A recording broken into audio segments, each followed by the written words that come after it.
সবাই কেমন আছেন? এই যে নদীর পানি, কত নোংরা পানি, ময়লা পানি। এই পানিতে আসলে যদি আপনার হাক্কাটা পায়ে হওয়ার সময় যদি দেখা গেছে কি পানিটা আপনার শরীরে লাগে, আপনার পায়ে লাগে, তাহলে কিন্তু আপনার যদি উজু করা থাকে, তা সে উজুটা কিন্তু আপনার সঙ্গে সঙ্গে উজুটা ভেঙে যাবে। তো এই পাশে দেখেন, এই পাশে কিন্তু একটি মসজিদ আছে। এই পাশে আল্লাহর ঘর, কি শান্তির একটি জায়গা, কত সুন্দর একটি জায়গা। আল্লাহর ঘর একটি মসজিদ আছে এই পাশে। তো এই পাশে হাক্কাটাও মোটামুটি ভেঙে গেছে, তো মানুষ মসজিদে আসতে অনেকটাই কষ্ট করে। আর এই পানি যদি আপনার পায়ে লাগে, পানিটা আপনার সাথে সাথে কিন্তু উঁচুটা ভেঙে যাবে। তো মসজিদে মানুষ আসতে পারে না ওই পাশের থেকে, খুবই কষ্ট করে। এই পাশে যদি অন্তপক্ষে একটা ব্রিজ হইতো, হ্যাঁ, তাহলে মানুষের কষ্টটা কিন্তু একটু দূর হয়ে যেত। তাহলে আমরা এই পাশে যারা মসজিদে আসে তারাও কিন্তু অনেকটাই কষ্ট করে। একটাই ভালো একটি রাস্তা নেই, তারপর পানির অবস্থা খুবই খারাপ। এই হালটা যদি অন্তপক্ষে সরকার যদি মনে করেন ভালোভাবে কেটে দিত, তাহলে কিন্তু মানুষের অনেকটা উপকার হতো। আমি যে জায়গাটাতে বর্তমান দাঁড়িয়ে আছি সেটা হচ্ছে ঢাকা এরিয়ায় ধামরাই থানা, ভাদেগাওয়াল গ্রামের নাম।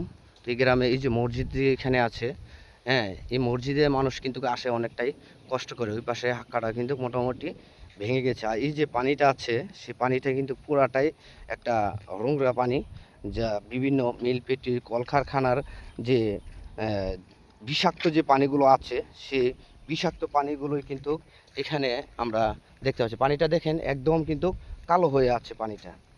এই পানিটা একদমই কালো হয়ে আছে।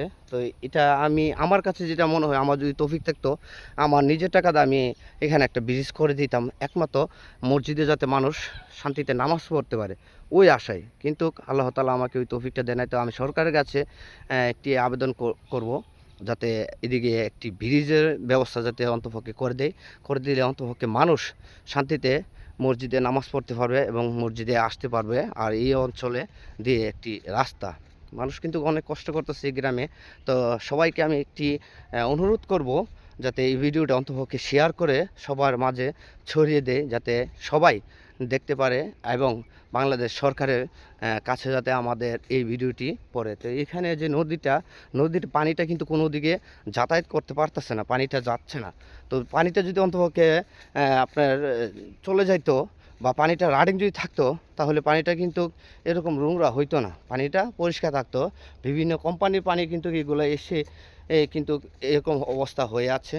তো অবশ্যই আপনাদের কাছে যদি আজকে আমার এই ভিডিওটি ভালো লাগে, তাহলে আপনারা সবাই একটু দয়া করে শেয়ার করে দিবেন, যাতে মানুষের কষ্টটা যাতে অন্তপক্ষে একটু হলেও কমে। তো ভিডিওটি ভালো লাগলে অবশ্যই আপনারা সবাই শেয়ার করে দিবেন।